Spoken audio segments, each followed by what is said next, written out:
Welcome back to Stormwater Creek. I'm Jared. I'm joined with Abe and Austin and Jordan, and we are excited to talk to you guys again. It's been a little while.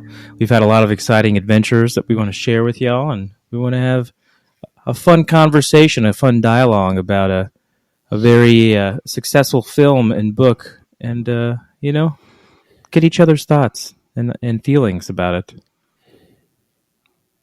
Abe. Yep. Nope, that wasn't Abe. I mean, just a wonderful, wonderful lead in there. I want to start off with, kind of update everybody. You recently came out as transgender, right? That's right. So it's really opened a lot of doors for me. Which way are you going? I was thinking the same thing. I was how do you word that? Are you going in or outie? Are you going from? Why not both? Don't shortchange yourselves, fellas. Anyways, what's going on with your damn boat now? I am non-binary, whatever that means. Whatever's going on with my boat is just a curse, I think. A pox has been put on my boat. And every time I turn around, something's breaking. So I think it's just kind of boat ownership. Do you think it's for boats that we run the shit out of? Do you think it's the loose nut behind the tiller handle? Did you check that? The loose nut behind the tiller handle? I guess it'd be like beside an innuendo, I don't or know what you're talking about. I don't know. I'm lost. You ever heard that? The loose nut behind are the they string? underneath? They're underneath the tiller handle? Is that a mechanic joke? Yeah, it's a mechanic joke. He's like, that kills and stuff. I guess it's a mechanic joke. I guess it's an air ball. It's okay. My bad. It's all right. They're not going to be yelling, he's on fire. Look at what Jared did. Jared to reset this podcast twice because Jared sent the ball into the air. Hard. So we're 0 for 2, kids. Anyway, so you were out in the marsh. Well, what was the first big thing that happened out in the marsh?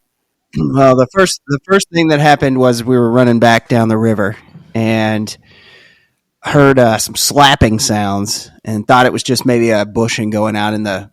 That's still not good, but it is what it is. And was running back to the boat ramp and just lost power. Just motor running fine, but just no prop movement. So I was like, it's got to be a belt. Breakdown. God damn it. And as that's happening, 2 other duck hunters are coming up the river. So it couldn't have been any better timed. They show up 2 seconds after it happens, attach a rope to me, pull me back. We slowly go back down the river, get back to the boat ramp, fix the belt. Went hunting last weekend with James and Noah and the whole crew, and leaking water again. And it's got a crack on the bottom, and went and had that welded shut. And now I've got opened it back up to like reseal everything because the welder had to pull it open to get inside of there. And belt is starting to come apart, so we're thinking hopefully it's an alignment issue that is not structural. Otherwise, we may be putting a new belt on that thing and buying a gator tail. Let's hear it for Ford neutral reverse. Leaky Creek 2.0. Nah, this is just a boat. It's just never ending, man. It's just part of it. And one that gets run in salt water like this. Yeah, its whole life has been in salt. How many hours are on that motor? Roundabouts. The new motor's probably got 75 hours on it. Maybe 100 hours. Okay. Just the new motor. What? That's a brand new motor? No. I don't understand that. You got a new head. That's after the rebuild. Yeah, but that doesn't count. Yeah, you got a new head. He didn't pull pistons and How many hours did you buy with this boat on it? Sentence was about 36. No, that's not true. 46, something like that. When you bought that boat, he'd only ran it for 36 hours. Because when I bought mine, it had 100. False. And they were like, on the new motor. There's not a new motor. Yeah, on the new, the fresh build. well, I think that's when he started the tack. Yeah, the fresh after the stage 2 kit went out. Oh, so you don't remember what it said before? It had like sub 50 hours. No, but like your whole back end, your actual surface drive has every single hour that's all original. Yeah, and that's what we're talking about. That's what we're trying to figure out, because your problems right now, your motor's great now. It's fresh. Yeah, the motor's fine. You know, but we're talking about the surface drive, so we're trying to see your powertrain. Yeah, the thing that dips in the salt water the whole time. It has been, a couple hundred, 500 hours there every hour of the boat. 11. I mean, probably. I mean, he bought it from another guy, so it wasn't brand new to him. Okay, but it's that's part of, I think, just having a boat that's used like that. It's not even you used. Get a brand new one, and depends on what it is. Yeah, it's just. I mean, I think it's just who knows what's been going on. It's just stuff breaks. I mean, it ran forever, no problem, and then all of a sudden it's got this issue. So I'm sure it's just a normal thing that occurs. Yeah, I think it's the stuff we talked about either. And all the rest over tightening your belt, yeah, and that makes a pull the alignment, or you shove the belt all the way back, like you didn't actually look at your gaps from front and back of the pulley. Because if those things are in line, that's what that thing looked like in that picture. I mean, it's coming off. It could be walking under load. Yeah, and that's what we're saying. Like if it's too tight, you can walk under load. But he wasn't too tight. Here's my concern: is there's 4 bolts that mount the spindle to the U joints, the whole PTO rig. Yeah. Right where that crack's at. I haven't seen this in person. I think that's where that mounts. I think it's right where I think it all got wet and started rusting, and belt tension over time started pulling it up. And I think that's why that crack was a perfect U, is it pulled that. Oh. And so, because the belt tension pulled it loose, so it broke the crack loose, so it's filling up with water. So now they fixed the outside, but the inside needs to be pushed back down and just welded, and to get back in alignment, because I think it finally. Personal opinion, I think it finally. I think it finally pulled enough loose on the rust that the original belt started walking and blew itself up, and so he got the new belt. Yeah, and all this track's really good. That's where I'm at with this. Yeah, so it's that spindle did this. See, and I just thought that was a straight piece on the bottom that was opened up. Like it would have been the other way around, though, Austin. The good thing about that is where that took place, it would have mean the spindle would have pulled like if this is the back of the motor, right? It would have pulled the spindle away from that. Yeah. You would have those 4 bolts. Just the front 4 the front of it are the ones that would have. There's about this much room. It would have walked back the other way. Walk it into the back of it, it's just going to fuck it up. Yeah. And so it's going to walk and shred and blow itself up. Yeah. So that's my opinion. What I told him to do is Go Devil told him to hold a flat, a straight edge across the pulleys to make sure your pulleys are still in line, good enough. Now, I guess with all due respect, Abe, I don't know how that went. Abe said that it was in line, so I'm gonna just go ahead and believe him right now. But there's a lot. Trying to line up 2 pulleys. Yeah, both faces, not just tip to tip. Yeah, it's got to be both faces are flush. And like you're talking about, you could put there's probably a tolerance somewhere in there. Like using a feeler gauge, you could probably be like, I'm not going to throw a number like 100,000s out there, and you're good, or whatever. But that you're really not going to anything more than that. See if you're not really paying attention, and. I guess 100,000. Let's pray to God it's not that, because that's whatever. That's a $1,500 fix from Go. I think you take it back. You pull the PTO shaft out because you can knock those U joints loose and tear the whole thing down. I think you take it apart and see if you can see that plate peeling up. Take it back to the welder, have him hammer it back down with maybe leave the U joints out, but put the spindle back in. Have him re-weld that thing so they're flush. Because he'll have straight edge and stuff. He can clamp onto those, beat it down until it's flush, and then weld it in. That's my opinion. Yeah, for sure. It'll probably cost you $50. Or you could just go spend $6,000 and get reverse, which is a hell of a second option, which I fully support. Do it. I feel like if I'm going to spend $6,000, I'm just going to package this boat up and sell it, and then buy a new boat. But a new boat's 30 to start. Yeah, but It's got the Tiki I was Island looking money, at a it's good. pretty sweet ass edge. Hey, You man, what? I was looking we all at gotta pretty die sweet someday. Edge, Fuck sweet it. ass edge on Facebook Marketplace. Yeah, but Dude, I ain't got no kids. how many hours does it have on it? What else has been done to it? Oh, trust me, I know. Don't think I don't know. Well, You'll see, get, hang on. you'll get what, 10 grand for your boat? 12 grand? I could get $12,000 for it. I could probably get more than that, actually. But then you're going to turn it Brand into- new trailer. You're going to turn that into another of the same boat, basically. Does that make sense? Yeah, well, but 12 grand hang doesn't on. buy you an upgrade. Or I use that as a down payment and buy a new boat. That's what I was just saying. New boat starts at 30. Yeah, I know. Stop whispering like. Who knows? Maybe I'll get a second job. Well, thanks, guys. That's been our TED Talk about fixing your motor on your mud boat. Just go buy a new one. Just go buy a new one. GTR 40. Exactly. Yeah. Ford neutral inverse is worth not having a stage 2 pit. Yeah. So y'all killed some deers? Yeah. Y'all I like is a how you say heavy y'all. word. We were around when deer were killed. I helped find Y'all one of the witnessed dead Around deer. Austin when deer were killed. We brought I want to know why neither one of you shot we brought deer. Chad Kyle with us to go hunting. You want to? You don't know why? What? So let's start with you, Jordan, on why you did not shoot a deer. There weren't any.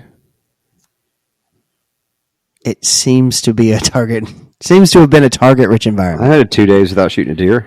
Yeah. There weren't any deer where I sat. Okay. I Why sat- didn't you shoot a deer last time I you sat went? in a spot where 2 deer were killed the day before. I couldn't get a shot off. Oh, that's weird. Yeah. Yeah, I sat in a spot where 2 deer were killed the day before, but it was a pretty target-enriched environment. So, and that's a definite funneling point on that property. So, and even when loud noises, tractors, all that stuff is going on around there, they still funnel through there, and they did not, like we thought they would. I sat until, I got out there before daybreak, like you normally do, and, had like about 45 minutes of like just dark sitting there waiting for the sun to come up and shooting light. And I sat there until like 10:30, 10:40, somewhere around there, and there was nothing. I had a couple come in a little bit. There was some weird stuff on the property. Like I saw deer really far in the distance. The shots weren't great, and they were a little bit further than I'm comfortable with that rifle and scope setup. So, and then we think that the other guys driving up to the gate and stuff scared a lot of the deer, and I had some deer jump out, and I was watching deer further away, thinking they might circle back around. When one jumped like through, like I could have probably whistled at it if I was actually ready for the shot, but I wasn't ready for the shot, and it ran on.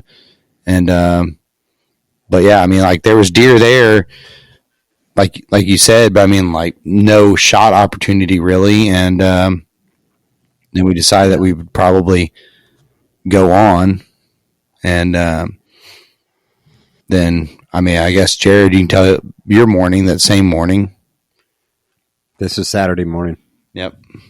So yeah, I got in late Friday, ate a delicious, gigantic stack of lasagna because your boy Austin knows how to make that shit good. Chester lasagna. And then Chester lasagna. I'm excited to eat some Chester soon. I'm gonna make some meatballs. But yeah, so we get up, we go, and there's a new feeder out at the property. So I'm just gonna go post up, lay prone, see what's up. Pardon me. It's dark that morning. I've not seen where the new feeder is, and the landscape of the farm, is way different than how it was before. And I couldn't really tell, obviously, till daylight. Like, oh shit, this doesn't look like it used to. And so I post up in a spot, and it's dark, and I'm shining my headlamp over, and I'm like, all right, cool, I can see the feeder. Great spot. Kind of laying down, sun's coming up, realizing, oh shit, I can only see the top of the feeder.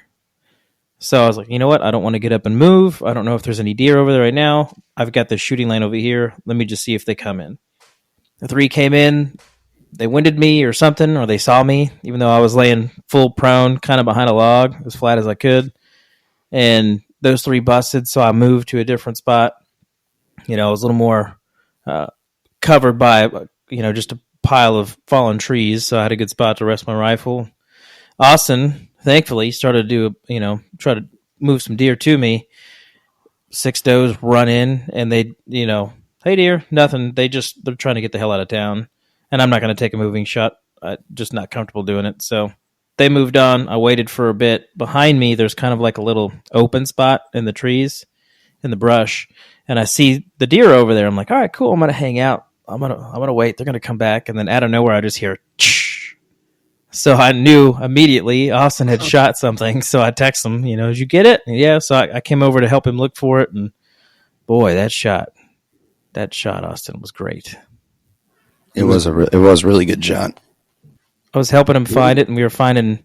It was a good blood trail. I mean, I feel like we found it relatively fast, and then seeing the spray, and it was that to me is like hunting show kind of shit. Like, oh wow, hey, like you can see. I felt like Dexter. Like this is how the blood spattered on shit.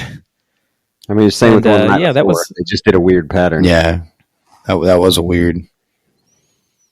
But that was massive. Up in that armpit, blood spray. They shoots. That's a heart shot. Oh yeah, I smashed the heart on. All 3 of them took normally that's the heart. There's not a heart that came back intact. Yeah, which is good. That's typically where you get that blood. I'm always 50-50 on that one. What did you say, Abe? That's typically where you get that blood spray from. Exactly. Is because I just think people shoot too high up on the body, so that cavity doesn't fill and leak. And if you hit that heart, it's going to spray. No, you just hit top of the lungs. Yeah, and it's going to die, but it's going to be a pain. I want to paint a trail through the woods. The first one I shot Friday night, I should have shot it in the face. It was 65 yards out. I mean, I should have just shot it right in the face and laid it down. But that was Friday night. Yeah. And I set it old feeder, our new feeder. Eyeball. Yep. I set it the new feeder Friday morning and had 4 roll in immediately. But it was just too dark to qualify. And it was because it was a little bit early. So I couldn't shoot anything. And I pushed busted deer around. And yeah. I definitely have the deer itch again. It seems like I'm looking forward to putting a little work. Yeah. Shooting deer. I'm looking forward to putting a little work at the ranch this year. Yeah. Shooting deer is cool. Because Friday night, had them come in 65 yards. I'm like, oh, I should shoot this deer. And I was texting y'all, and you're all shoot that deer. Yeah. And then a bigger one came out next. I'm like, okay, I'm shooting this deer, and whack that thing square in the chest. And it just fell over. And then they run off, and they start feeding out at 245 yards. And I watched that thing. And this is good. Took range. I'm just like, I don't know. And the sun's setting. Like, we're counting down minutes. Yeah. But I'm on a tripod and like floating that rifle. And I was like, I know I have data. Like, I trust this data. And if there was a 4-inch piece of steel hanging in that was tree, a piece of steel, you'd hit it. Settle up, boys. You're getting free lessons tonight. Like, nothing. But it's just like, man, if I mess this up, it's an injured animal, and that makes me feel really bad. And so I just like, I got to prove this to myself, because I've shot since the last time I killed a deer, I've shot at least 10,000 rifle rounds, like legitimately. So I was like, I gotta just do this for the sake of me. Just this is no different than a piece of steel. I just execute the shot. This is just mechanics. It's like, all right, got real good range. Doesn't matter what you're looking at. Check data a couple times. Like, all right, I'm just sending it. Like, here goes. And I smashed that thing, and at 250 yards, you could hear that bullet just thump. And so immediately get out of the blind, rack another round, walk over there, and there's a pile of blood and a piece of a lung. I'm like, okay, this deer's dead. And then the blood. You're somewhere around here. And so and Jordan's like, hang on. What was behind that doe after you shot? Oh, yeah. What was behind that doe after you shot? What stepped out behind it? oh, the 12 point. That was the first. No, that was the first doe. Yeah. After I shot the first in the chest, like all these deer bust out of the brush, and the 12 point took off. And this thing has main beams that are like baseball bat handles. I was like, oh my god! If I just would have given it, I saw him twice this weekend. If I just would have probably given it 5 more minutes, I might have gotten a shot at him. But I had legitimately zero clue he was there. I'd watched these does feed in, and he must have just slunk through the brush. There's a reason big deer get big. They ain't stupid. So that was kind of like, man. Let them hoes get shot at. Yeah. Like, man, all right, though. It's cool. So then I whacked that one, and Jordan texts. He's like, did you get one? I was like, yeah. He's like, need me a truck? I was like, go get side by side. We got 2 deer here. And he comes over. I was like, so I can't find this one. I'm kind of freaking out. I was like, I'm freaking out because it's not close and the blood trail gets weird. But there's a 1/2 inch by 3 inch piece of lung laying here. So I'm not really concerned that it's not dead. And there's no way it jumped a fence in that state. But I don't know where it's at. Yeah. At all. And so it's the weirdest thing. Like, it's on this hillside. And if the hill's coming high to low, north to south, right? This thing's mid-hill. It runs down the hill, which is south, cuts east, circles back west, then goes back up the hill 20 yards? Yeah, about 20 yards. The weirdest thing. And it's laying there dead. Jordan, I kept losing the blood trail, but that thing spun around and ran back up the hill, which is real weird. And it's chest was blown out. And we found multiple spots with lung popping out. Yeah, pieces of lung. There was a lung trail. So, I mean, it was right there. Congealed. It was right there dead. And you lucked out, too, because we get to skin that thing and let it hang overnight. Oh, my gosh. It was great. The bee's knees. So good. I didn't even cut that deer up, and watching you cut it, I'm like, oh my god, this looks like it's so much easier to have that rind and meat's cold. And honestly, what Jordan had to cut up, that seemed more of a pain in the ass than your processing of 2 deer. Oh yeah, for sure. I much rather let it hang, but in Texas, especially if you shoot one in the morning, you don't normally in Texas during deer season. You just don't have that luxury of letting it hang for a little bit. 60 degrees in the afternoon. It was 60, and we're, on the dead goat barn where we're skinning them, that sun comes in right there. So in the shade, it probably would have been all right, but there was really no shade to do it in, and flies were already coming out because it's just that perfect weather for flies. So you just had to get done. Yeah, you just run it down, and just cut it out. So I helped a bunch of the knife work and stuff like that the next day on the one that Grinch shot the next day, and while they went and set up some stuff, and then we went back out that evening. Saturday evening. Oh yeah, Saturday morning. Yeah. I slept in a little bit. Alarm went off, and I was like, nah. So about 8:30, our two deer down. I'll sleep in a little bit. I'm good. So I was like, at 8:30, I texted him. I was like, all right, I'm gonna drive up to the gate and just try to push some deer around for y'all. Spook them around. They run near y'all, shoot them in the face. Right. Yeah. So I got, all right, I know where Jared's at. I'm gonna push toward Jared. Like he said, push those 6 in. They ran off. I saw the top of the feeder. I'm like, all right, I'm going to back off now. And there's a spot that's kind of an overlook. It's a good glassing spot, and there's a bunch of trees blowing down in the storm down there. So it's a really cool spot now. You can see, I like it. You can see the old feeder at 300 yards. And this whole valley. And I'm sitting there just kind of messing around, and I've got my rifle bagged up just in case. And all of a sudden I look up in the northwest corner, there's a whole pile of does coming through here. So I was like, look at these trees. I'm like, I bet this gap. So I ranged that gap a few times. I was like, 230. All right, we did this once already. And shooting off a tripod kind of sucks. It's better than shooting freehand all day, every day. But it's not as much fun as shooting up off a platform. And I was on a log with a bag, rear support. Solid. Oh my gosh, it was just the perfect shooting platform. So I was like, range this thing. All right, I think we'll give it a 0.6. And I was like, when they hit this gap here, I'm going to find the biggest one. I'm going to put a hole in it. One comes through, second one comes through, and I shift a little bit, and she looks up at me. I'm like, yep. Squeezed it off. and I did made a little. You fucked up. Made girl. a little bit of an adjustment because I was a 10th left on that first deer, on the second deer. And I think that's because I was shooting a suppressor on this gun, which I hadn't really taken. I haven't taken data out to any sort of distance past 100 with the suppressor. I was same hole in it at 100, but whatever. So I digress. So I gave it a 10th back right, and got a good elevation dial, and I heard this thing hit her, and she did the jump kick, and I'm like, all right, this thing's dead. So I run down the hill, and realized, like, I have no idea where she was at, because the terrain looks so much different when you're in it versus looking at it.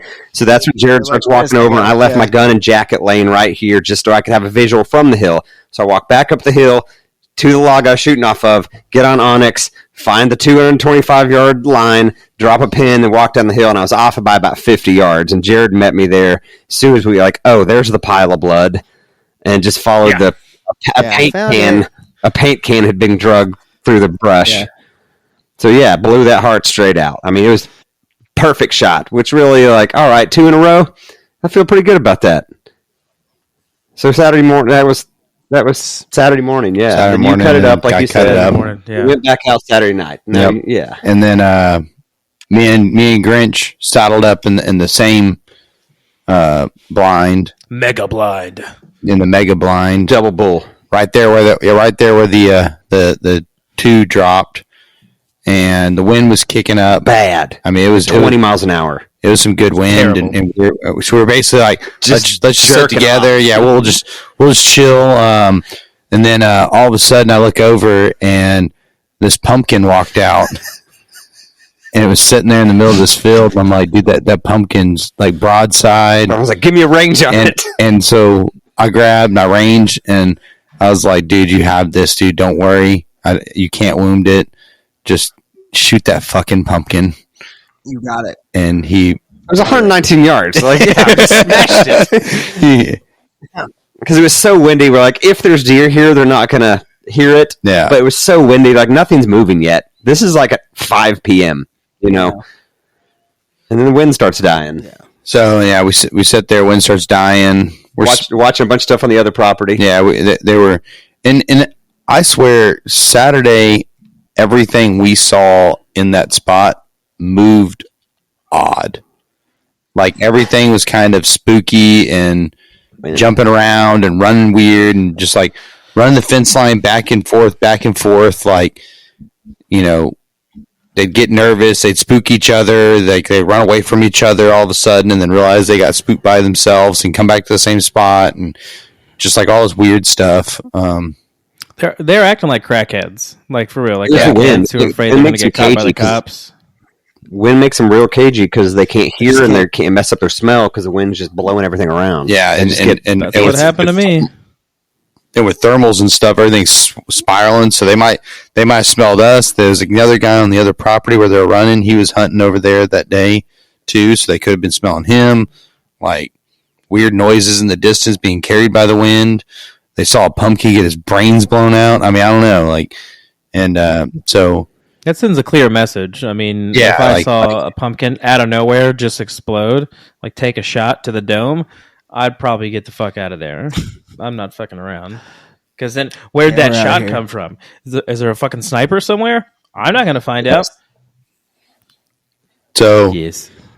We chilled there for a while. That bitch get killed. We were fucking. I think we were both kind of hoping that the enemy gates is awesome. Mm-hmm. By the way. I think me and Grinch were both kind of hoping that 12 point would step out. That's the only reason I was there with you. Yeah. Or if you said, I'll take another dose. Wow. Fuck. We're friends. Fuck you. That's the only reason why I hung out with you, is to get that 12 point. It's your friend, man. Just hang out with him. Sat at the house. Yeah, he could have sat below deck and drank red wine. Like, the only reason I bitch. Yeah. I understood what you're saying, dude. Yeah, it has nothing to do with friendship. This has to do with like sitting out in a field and 20 mile an hour wind. And we eventually had 2 doe that just like popped out of nowhere. Same spot, 70 yards. Same spot. Pretty easy. Neither one of them looked all that, like, it wasn't like a big doe. I mean, they're just, fine, whatever. And it was getting late. It was getting dark. There was talks about, my wife was the only girl with us, and I was really hoping to take her to the German restaurant, mainly for me. And I was like, you know what? It's late. It's kind of getting cold. I really don't want to cut anything up. You know, Grinch's like, I'm kind of the same way. I got 3 deer. So we kind of just like let them hang out for a little bit. And then by then it was shooting light was over. Oh, no, we texted Jared. Because remember, I got the thing crosshairs and dial up, and I had to switch. I switched to right-handed and just watch it. And I was like, text Jared. And I was like, as soon as he texts back, like, all I was going to do is touch that trigger off, like, go have a dead deer. And his service was bad. And then they filtered off and were like, we're here. I was on the other side of the property. Out of principle, I should have just whacked it. Well, and I mean, in a plastic bag. Yeah. Yeah, hindsight's always 20/20. Like, looking back at it, I'm like, why didn't I just be like, just fucking blow that thing away and let's have it done? Somebody will deal with it. Somebody will take it off in 15 minutes. Yeah, we could have pulled the skin and let it hang because it was cold that night. Again, like the temperatures were in the 30s. Yeah. I mean, it would have been like it was a dumb call is what I'm saying. Like, it was really dumb and stupid. But true. Okay. But yeah, I mean, at the end of the day too, it's like, you know, we had some meat. Everything was fine. Everything's fine. Everything's great. Ended up with 80 pounds of meat. Speaking of which, dumb moves. Let's talk about the main thing we're talking about this podcast. You want to finish out Jared's hunt? I mean, he can do that in like 5 seconds. Sure. Because you had, like I said, I was sitting in the pop-up line. It was basically like I was inside of a fucking Walmart bag. And so I knew where I wanted to post up by the old feeder, and there's this trail, and I was like, they're going to fucking come up this trail. Well, sure enough, I walk first to go to the spot, and where we set up the blind, it had blown 50 feet, so I had to go grab it, move it, and it's, I mean, for real, 20 mile per hour gusts, you know, it's like this shit's just moving around. I'm like, this isn't good, so I stuff it in some trees, and I'm like, okay, I can see this lane a little bit still, I can get a shot through here, I can see the old feeder. I'm good here. Well, then it pops up a few more times. I don't have stakes. Couldn't find the other 2 that were originally with it. So I grabbed sticks, and I'm like, I'm going to hunt. I'm going to do what I can. In the hill country? Fuck it. No. I did find plenty of sticks. It just after... Oh, just that you can't dive into. No, it was good. Remember, they had recently had rain, or somewhat recently had rain. So it was kind of soft. I was able to stick some sticks and get me kind of lodged in there. But again, it's just moving around the whole time. And so when these deer are walking down I had, I think, 6 doe come in, and they're poking their heads up. They're looking at, they're like, what the fuck is that thing moving? Fuck that. And they run off. And it's, again, just too fast for me to post up and like line up a shot comfortably to make sure I'm going to put down a deer, as opposed to just like squeezing around off and maybe fucking an animal up, you know? Then 2 more came in, and they spooked off. I said, fuck this. So I got out of that blind real quick. Because Jordan originally told me, he's like, dude, just fold it up and go post up somewhere. And I was like, no, I'm sticking this out. I folded that shit up and sat down next to some trees for a little bit. Just was chill. You know, it's starting to get a little dark. And then I was going to decide I'm going to move.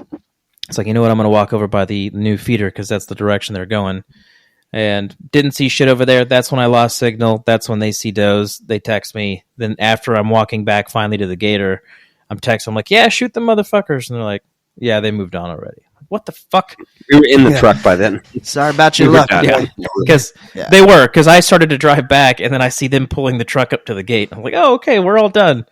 I had schnitzel on my mind, man. Yeah, game over. And then same thing. I went out Sunday morning just by myself, and went and sat on the new feeder and didn't see a fucking thing. Walked around on some trails a little bit, on some game trails, to see if I could maybe come up on something. Didn't see shit. Walking back to my truck, spooked a couple. They were running off, you know, up the hill. I'm not going to catch them. And so that was it. I went and packed up the other blind and met up with the boys, and we had breakfast, and I'm pretty sure we all, I know I at least farted once, and then that was it. Got in the car and went home, and I farted a bunch on the way home because it's that German potato salad, man. Makes me gassy. Dude, German potato salad is so good, though. Oh, and we went to good. HEB afterwards, and I got a slice of fucking cheesecake, dog. That Hell shit yeah. was so good. Jordan and I ate an apple pie, or half an apple pie. It was delicious. Yep. I enjoyed myself. So yeah, that was the weekend. Well, it sounds like a good time, boys. It was fun, man. It Sounds was like a fun good- little good weekend trip time. to hang out and get out of town. And shooting rifles at some distance, and it yeah, Makes you got to happy. check a lot of boxes right then. Got 50 pounds of Good. deer in the freezer. Yeah. I might. Hopefully, I can shoot another one or two this weekend. Yeah. You sure gonna do that? Let's go. Yeah. Yeah. Yeah. Let's effing We go. got tags to fill. I pay to be out there. I mean, but now that I've got like real confident in this rifle, right? Like, feel like I see a doe at 100 yards at the least this weekend. Face. Straight to the face. I'm anti headshots. Let me put that out there. I'm not scared. I'm not scared. I'm not scared. 100 yards. I'm not a raper. I'm not a raper. Hopefully it has a big old heart and you can take that and make some anytime I hear delicious. someone say I'm not scared, I just think of Abe and fish. I'm not scared. Yeah, I'm not scared. I hate I'm not you guys. scared. Because it's the worst. That was the best. But yeah, Into the wild. we made a bunch of great decisions. We made some dumb decisions. It's all right. This other motherfucker we're about to talk about, Oh, I think maybe he thought it was cool, but I mean, he doesn't have Just the initial luxury of reaction. hindsight. He's dumb, right? Hey, what are we about to talk about here?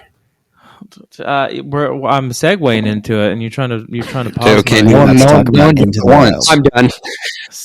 Someone put a nickel on the train track over here.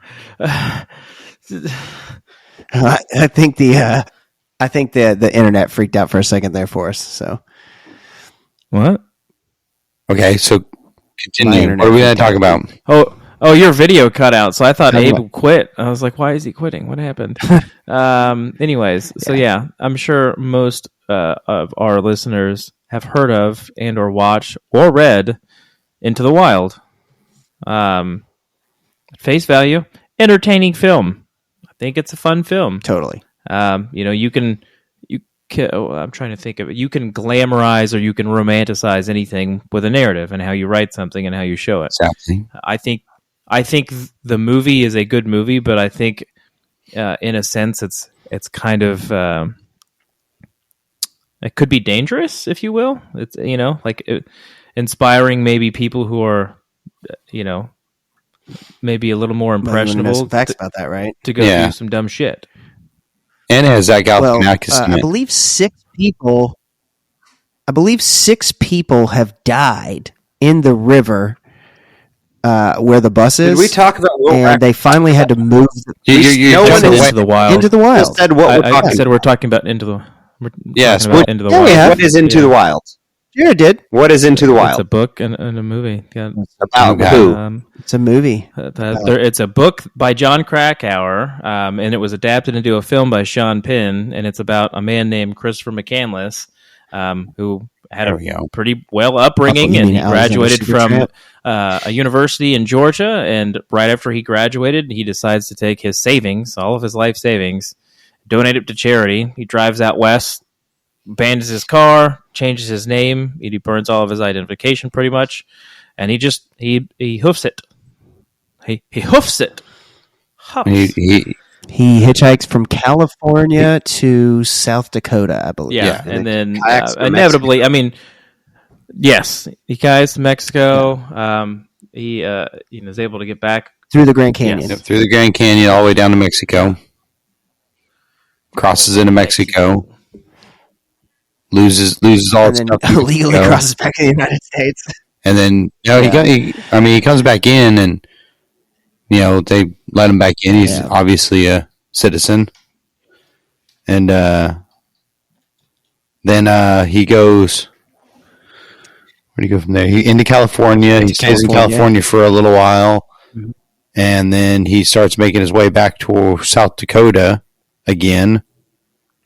And then continues his journey up, and his dream is to go all the way into Alaska and stay. I don't know if he had a time frame, but he wants to stay in Alaska Yeah. for a little while, just out in the wilderness in Alaska, and just be on his own. Away And from human beings, yeah. he finds in the middle of what trail is that? I forgot the trail name.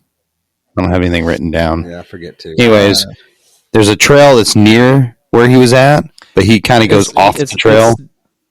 It's Denali National Park is where it's near.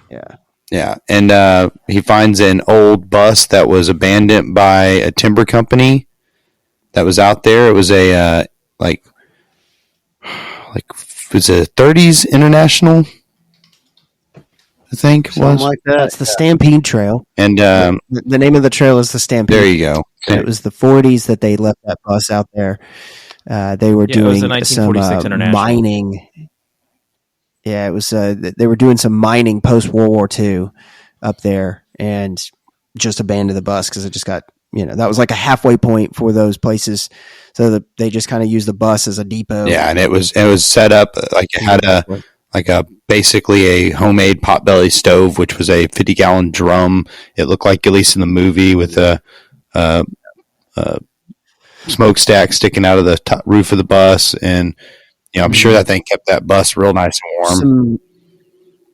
In later years, some guys who lived in the area who were running trapping lines through there in the wintertime converted it into that. Okay. They're the ones that moved the bed up there. They're the ones that moved the smokestack and all of that up there. The mining company had just left the bus. Yes. And then these trappers had been using it as a camp, camp, as a camp cabin, to sit in. So he lived out there for a little while, and this is little bit of a spoiler if you're gonna watch the movie, but I mean, like, if you don't know the story, I mean, I knew the story when y'all guys talked about this. I already knew this story. Like, I didn't know it in depth. Like, I didn't do any research. I've just always heard the story, and he didn't make it out of those woods, and he went in April and died in August, I believe. Yeah. So, and A was right. Like they moved the bus. The bus is in Fairbanks now because they actually the army museum, they actually airlifted it out of there because people out there trying. I know 2 for sure died, and the stuff I read, like 7 people got injured. 2 of those 7 died trying to cross that river. That's what it is. A bunch of people drowned. Yeah. It's called the Teklanica. I don't know if I'm pronouncing it properly, but Teklanica. Yeah, the river. But yes, Tatanka. Yeah, it's well. First of all, yeah, obviously he's just. It was a stupid thing to fucking do. Yeah, and I think just as a review of what he did, I think it was a dumb thing to do in terms of. I mean, you weren't 3 or 4 miles back. You were 20 miles back. Okay, wait, hang on. And so I don't think that you're 100% right. It's a dumb thing to do for someone that has never really done anything. Like, he lived on side of roads. He lived, as a tramp basically around the United States, but never like super out there by himself. Really, really, really living off the land, like 100% off the land, surviving. Yeah, surviving. And he took a book that just told him about, flora and fauna, without ever even like testing. Like, I mean, he didn't fully read it and memorize it and put it into practice. like here's some things to do. Like, I get that you're not going to be 100% like the vegetation, the flora fauna around Alaska might not be the same as in like the desert in New Mexico and stuff like that. But start kind of really learning how to like identify plants and all the little like small minutia. I mean, like you talked to Merriweather. I was like, my mind just went blank. I had his name right there. Anyways, Merriweather, and he'll tell you like there's plants out there that you can totally like get mixed up super easy. Like, one has a little bit of different leaves just barely, and it could be a poisonous plant. You know what I mean? So like, start putting these things, like honing your skills. Like he honed his skills according to the movie, by exercising, getting in shape. That was great. That was a great idea. But what he didn't hone was his mind more than just reading like, Cry of the Wild and stuff like that, and Thoreau, and reading books like that don't teach you anything but filling your head with nonsense that, you know, you're then to just go out there and it's just beautiful and it's going to be awesome and everything's wonderful. Right?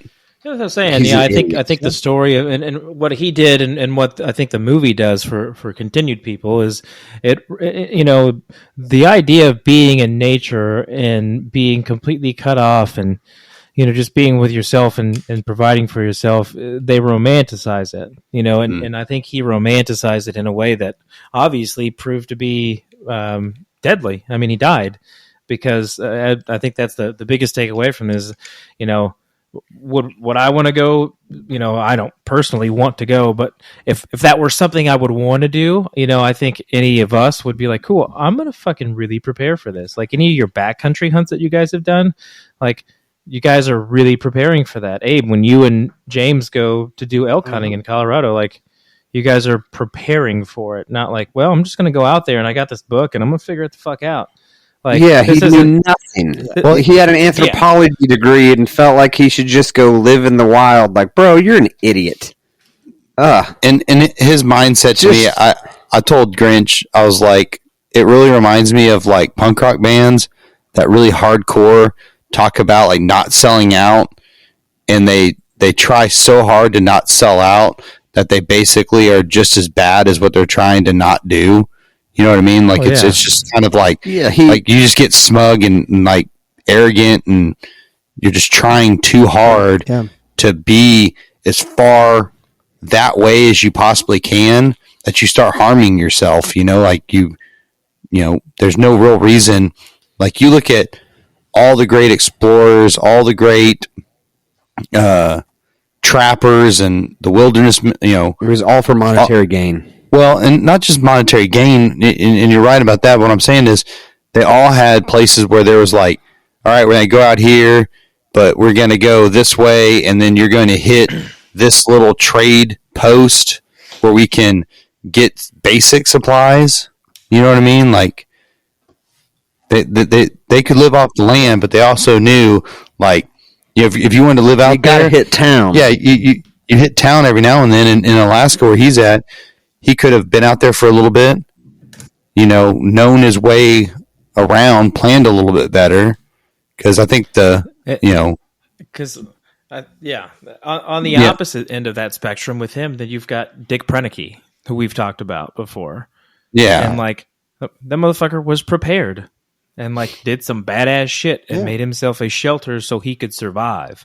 You know, like, okay, Chris McCandless came across this bus, but he lucked out on that one because, you know, in watching the film, to me, it looks like, okay, this motherfucker's got a tent. He's camping a little bit. Like, if you don't find that bus, what happens then? Yeah. Like, if you don't find that shelter, like, I don't see this guy being. You would have died earlier. I don't see this guy building, you know, a formidable type of shelter that you see like Dick Prenicky did, or even when you watch Alone, like these people who are prepared for that kind of shit.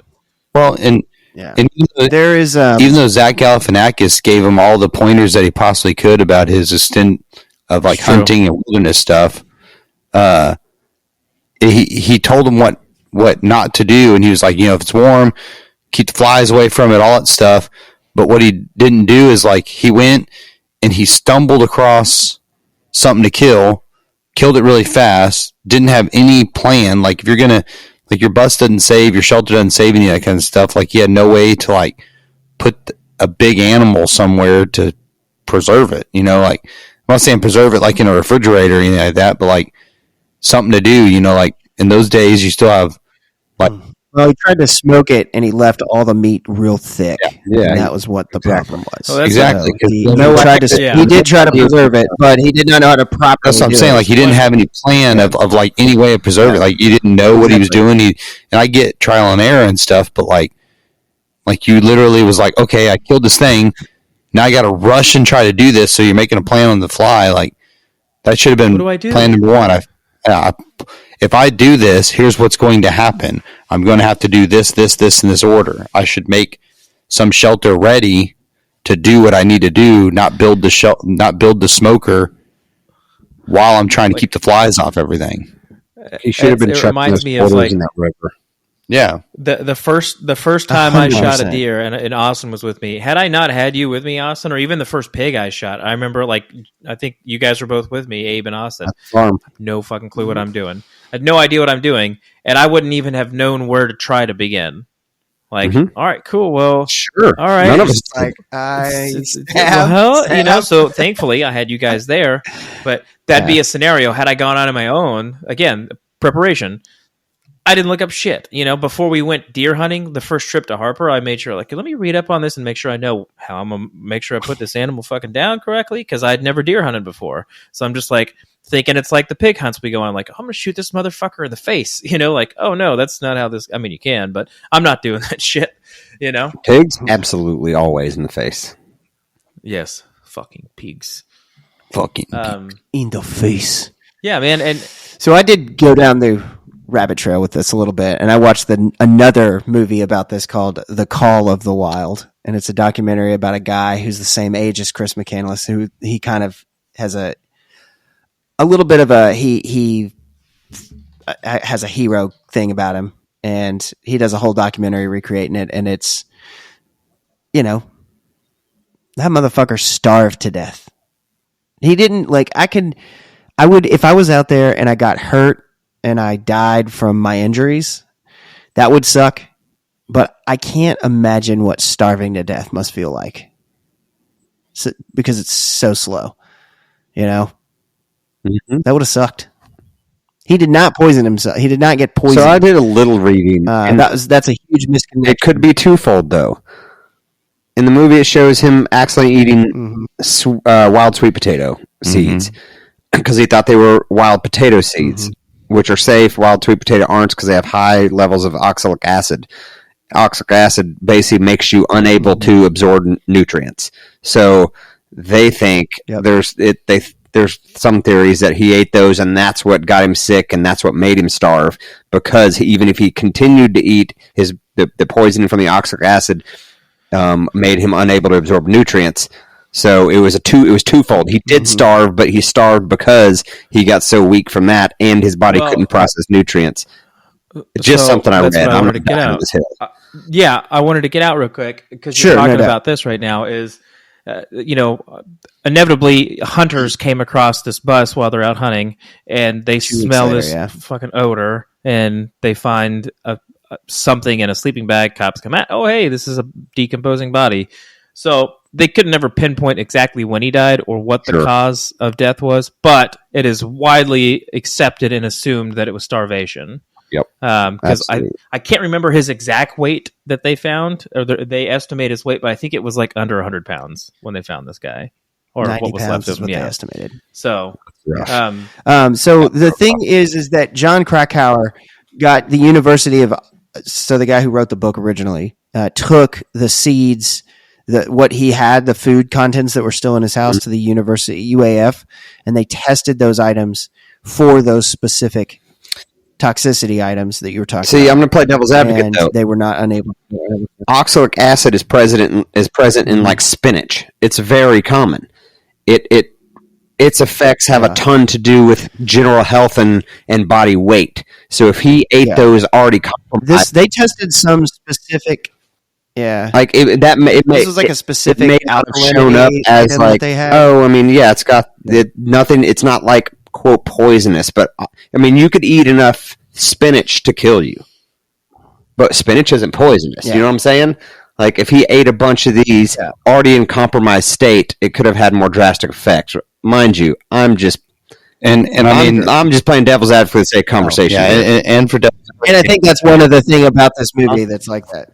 And for the devil's advocate theory, he tests what was there. Like he had a bag or whatever of this stuff that he picked. What if he ate all the stuff that he only picked a few of those and ate enough of those to start killing them, but he had no more left in that bag. Yeah, let's say the LD50 of oxalic acid, which is highly undetermined, but let's say it's X milligrams per pound on a healthy, say 175, 200 pound dude, right?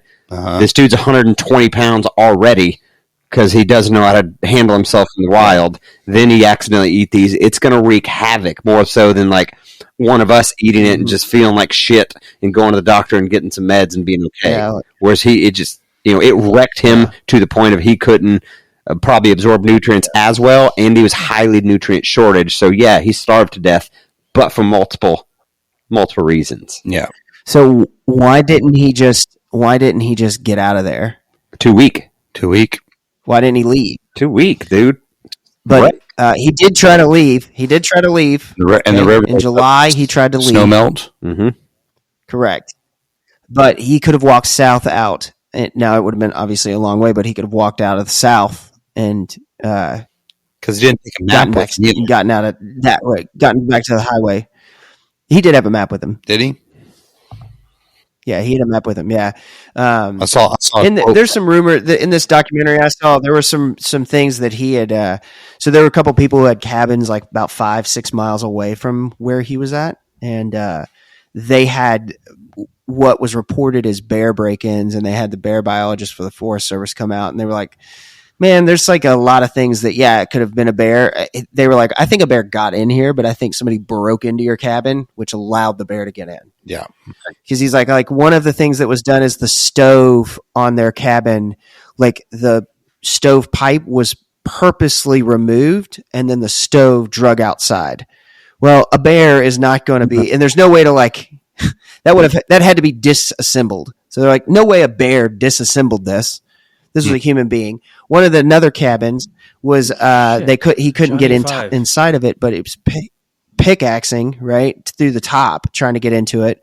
And they all think that they're all very confident that was Chris trying to break into their cabins to get food or find stuff, which would make sense. Oh, for sure. Break into a cabin, like what the fuck? What if there's some like Bisquick in here? Yeah, this other film that you watched, I'm kind of just a quick little find on it. The director of that film is saying that he, as far as he kind of followed the trail and kind of did that same travel, and he's saying that he doesn't believe, his idea is that he doesn't think that the potato seeds did it. He doesn't think that's what caused the injury. Yeah. And he's also, I don't know how he came up with this idea, but he's thinking that there was an injury to his arm prior to his inevitable death, which prevented him from crossing the river and escaping to help. And that's why he wrote that note. Well, in the movie, they kind of play on that a little bit, right? Where when he is trying to walk out, Emil Hirsch is trying to walk out, and he falls into the river. I think that was a subtle, this was probably him snatching and grabbing. And obviously his separated shoulder wouldn't show up post-mortem like that at all. Sure. So, so that they think maybe that's what it was. In the thing on Ron's film, the Call of the Wild, there's a picture that Chris McCandless took of himself. And with the note.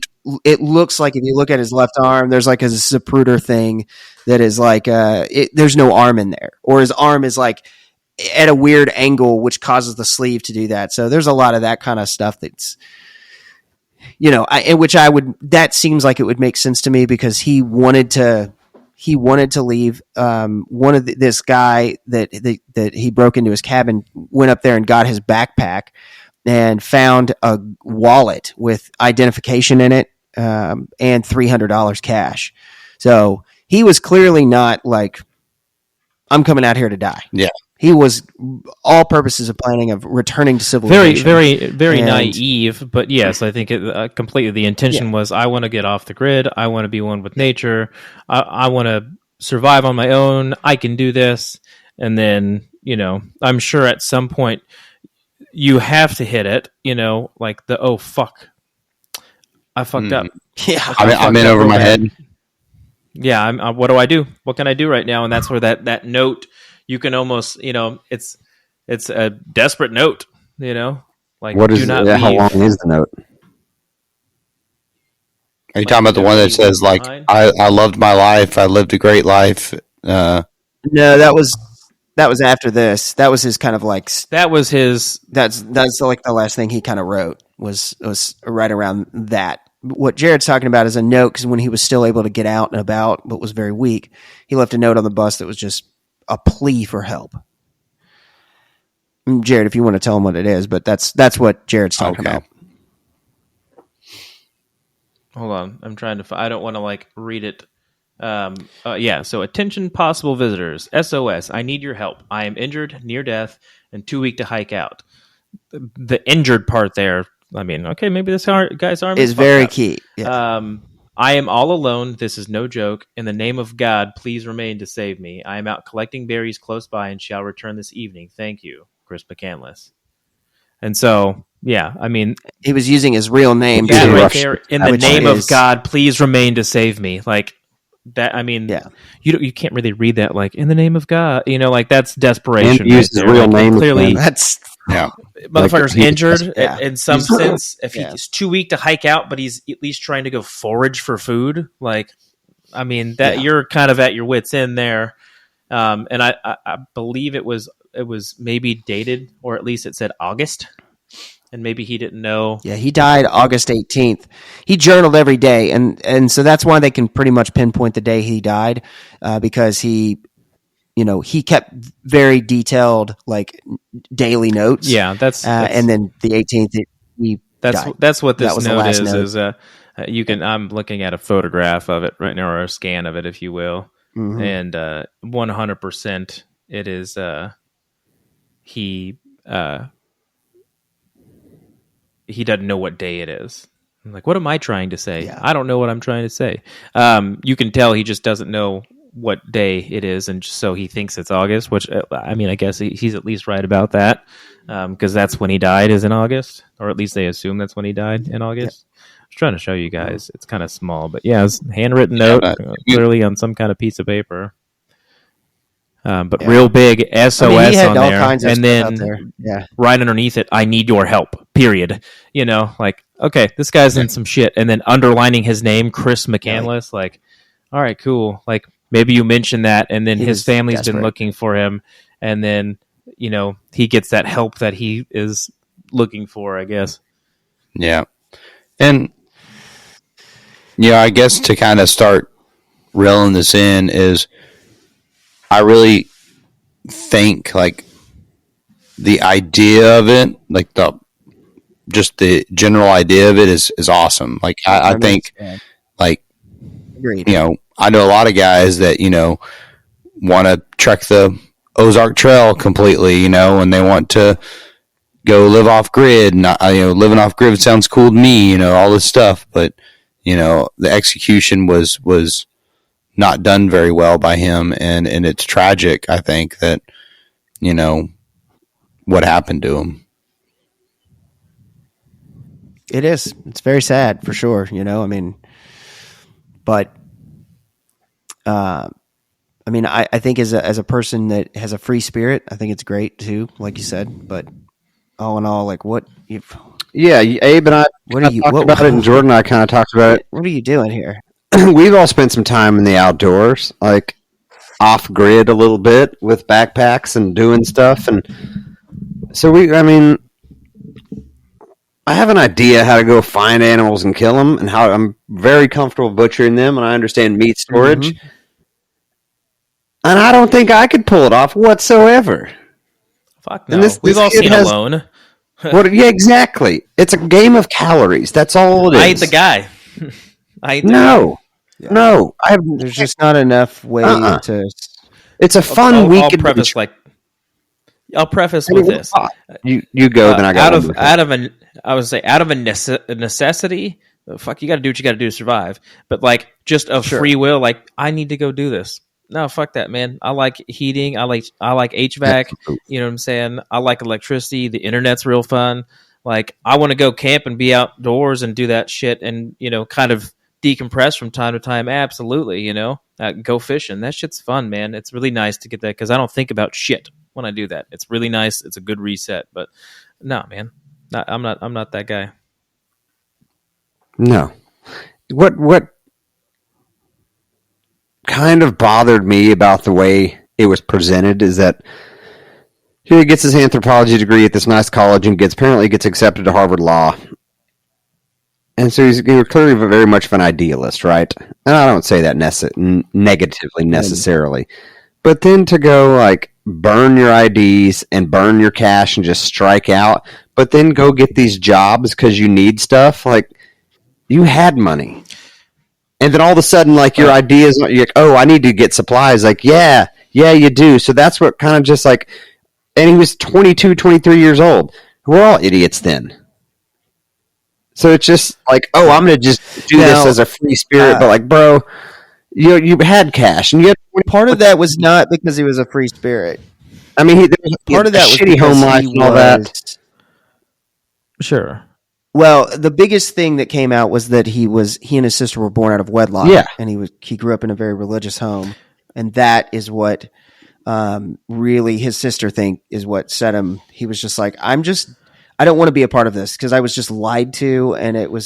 And I think that was his biggest motivation for wanting to shed Christopher McCandless as his being. Yeah. I want to make sure that we're clear on facts real quick. You did say that he burned his driver's license and social security card. They show that in the film. Is that not true? Not what happened. That's not. That's what this other filmmaker. Yeah, that's just writing, and that's why they say based on the novel. Yeah, $300 in a ID in his wallet in his backpack. His driver's license and his social still. So that's what Abe was getting at. Is like this dude clearly had the intention at some point, like reinserting into society at some coming point. Back. Yeah, and I can all right. You want to go redefine yourself, right? That's cool.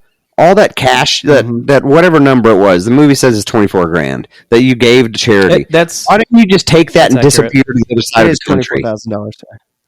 Like, why didn't you just go to take that and just go disappear, or buy a little bit better supplies and then go do that? You know what I mean? Like, just like I think from he was like that idealist. That was part of Christopher McCandless, and he didn't want any part of that anymore. But at the end, he sure did. To be completely free of that. Yeah, but I mean, sure was Christopher McCandless when he was dying. But that's how it. I mean, that's how it always happens. Absolutely, but that's my point. Is like that, and that kind of rolls back to saying is like not talking shit because we were all dumb in our 20s. But he's like this free spirit. Then when shit hits fan, he's like, "Oh, I don't want this anymore." Yeah, that's a maturity thing. And again, that's not talking shit.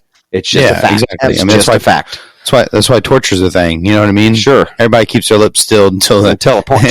To a point, and it's like, wait a minute, no, life is cool. Exactly. Fuck that guy. He did this. But I think my final thought on this whole thing is, Sean Penn. He's a great filmmaker. That movie was cool. It was good. Did it make me want to go into the woods? Maybe go to the state park and do some car camping. I'm not trying to go to the fucking backwoods of Alaska and like survive for a fucking month. Like, no, I'm good. And that's cool if you want to. Just fucking read some proper books, get knowledgeable in the movie and prepare yourself accordingly, and take a fucking sat phone with you. In the movie. In the it was 92. That wasn't really a thing back then. It was a flare gun. In 90, that $24,000 about one. Yes, it was not a consumer level thing like what we have today, right? But in the movie, the Call of the Wild, the documentary about Into the Wild, one of the endings is a kid from Texas who drives a Tacoma up to Alaska and is provisioned and is doing the exact same thing, but he is provisioned to be able to do it and is clearly knows what he's doing. And he's like it's that's the way you should do it. Not put a backpack on and hike out as far into the middle of nowhere as you can and try to survive. Yeah, but I mean, like, it's probably not going to end very well for you. Yeah, but I mean, but I think that it could end well for you if you had a little bit more forethought of it and do a little bit more research. I mean, he's obviously likes to read and obviously likes to, learn more things, but it's just like he didn't really learn, and again, I watched the movie, read some cliff notes here and there on the internet. So like, I'm not really versed on saying this is exactly what happened, but like, that's kind of what it seemed like from what all I read is he just kind of wasn't fully prepared to do that. I mean, there's a thing where, I'm sure a lot of guys that hunt and stuff like that, I'm not saying anything like a city boy can't figure it out and do it. But like country boys grow up kind of in that already, huh? No, I mean like can't survive. But they grow up kind of more in that like area. But I'm not saying that they couldn't learn it, but they might have to learn a little bit more. You know what I mean? Like their grandfather didn't take them out and teach them to run trout lines and things like that. They have to learn that. You take a dude who lives in a condo in downtown Dallas, or you take a dude from Chillicothe and stick him out in the wilderness. I'm taking the dude from Chillicothe. Yeah, you know, like you know what I'm saying. Like, unless I knew the dude in Dallas, like read some books and like was like super into it. Maybe he was a Boy Scout. I don't know, but like Boy Scout don't mean shit in this situation. What if you're a fucking Eagle Scout? All right. So go ahead. So I want to play a little game here. 62. Here. Okay. We're gonna play a game of the players are Glenn, Joel, Will Medford, Ninja, and Andrew. Out of those 5 people, who survives the longest? Joel. Fuck. Joel. It's not Mary Fuck Kill. It's okay. Mary Fuck Kill. Joel Glenn. Mary Will would be a great wife. Yes. Joel's and Mary. Yeah. He's very clean. Who? Joel won. I don't know. Here's the deal. Does Joel live longer or Glenn? Because that is the two that outlive everybody, right? Yeah. Okay. So man, that's a tough one. I just listened to last podcast on the left. They did a 3-part series on the rugby team that crashed in the Andes and they had to resort to cannibalism. Yep. That's Glenn. Mm-hmm. Glenn is the guy who's going to start eating his friends' dead bodies to survive. 100%. Sure. Oh yeah. Mm-hmm. He might even be the cause of their death. Yeah, he might hit somebody in the head. I mean, yeah, bro, you're really weak right now. You turn on him quick. I can't see you. You can make it, cool, brother. Bro. Yeah, go to sleep. I'm going to hit you in the head with a claw hammer. I'll make it quick. Don't worry, because I love you. Joel has more outdoor knowledge as a whole, but Glenn's fucking squirrely. Yeah. So I don't know. It's only so farther as you get with a stripper pistol. Yeah. I mean, Glenn just walks into the woods and comes out with dead things constantly. He's like Max. He just goes into the woods and then something comes out. Where'd you in get his that mouth. duck from, Max? I don't know why. What are you do? What are you carrying? What do you have? Oh well. Someone from another spot. Hey, your dog. I mean, he's caught several animals by hand this year. That was our discussion about Into the Wild. I mean, to each their own. Some of you guys might think that this guy's a fucking badass, and you want to go do some shit like that. Power to you. Make sure you're fucking prepared, and make sure you do some proper research before you go do some dumb shit. Yeah. Don't burn your money. Don't donate your money. Keep it. Mm-hmm. Money is Charge power. your phone. Download Onyx. Yeah. That'll solve most of your problems right there. Just offline maps. Yeah, like just time is money, money is power, power is pizza. You know what I'm saying? Don't fuck around. What are you gonna? How are you gonna get pizza when you're out in the woods? You know what I'm saying? Now Domino's will deliver almost anywhere. You just send them a pin. Bro, was it Amazon said drone deliveries this year? Walmart's doing that shit already now.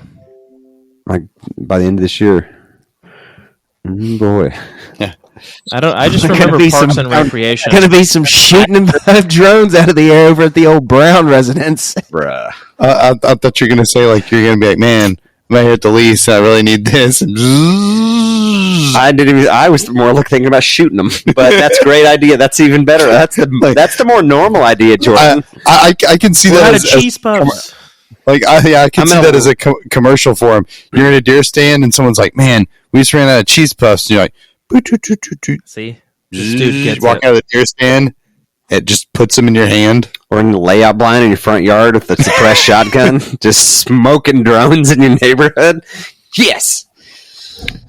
Season's open all year, isn't it? Everything's legal till you get caught. A fine? What a fine is? Just permission with a price. Yeah, exactly.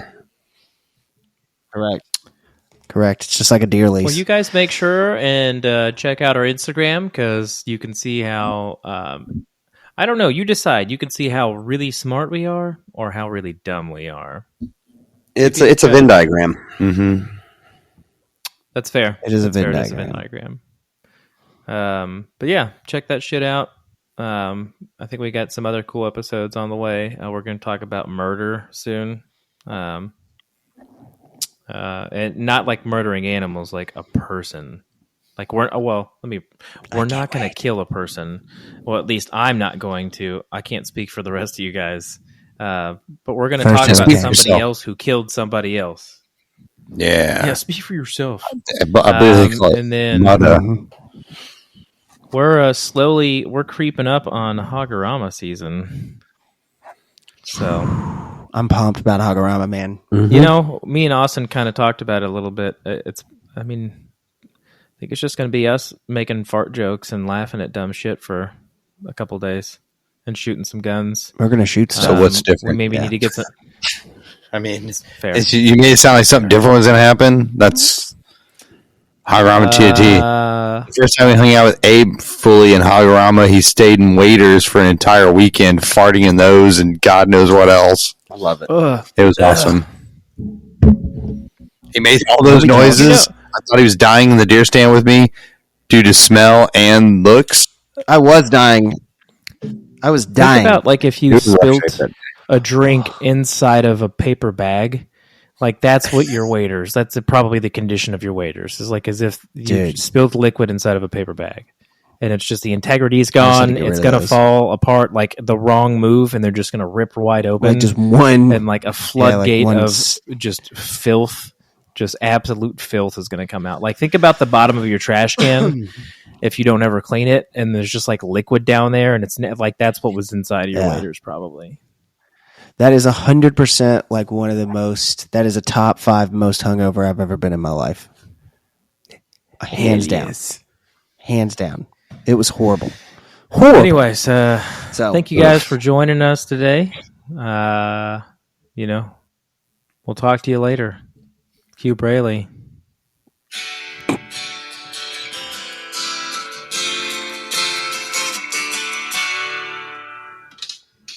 We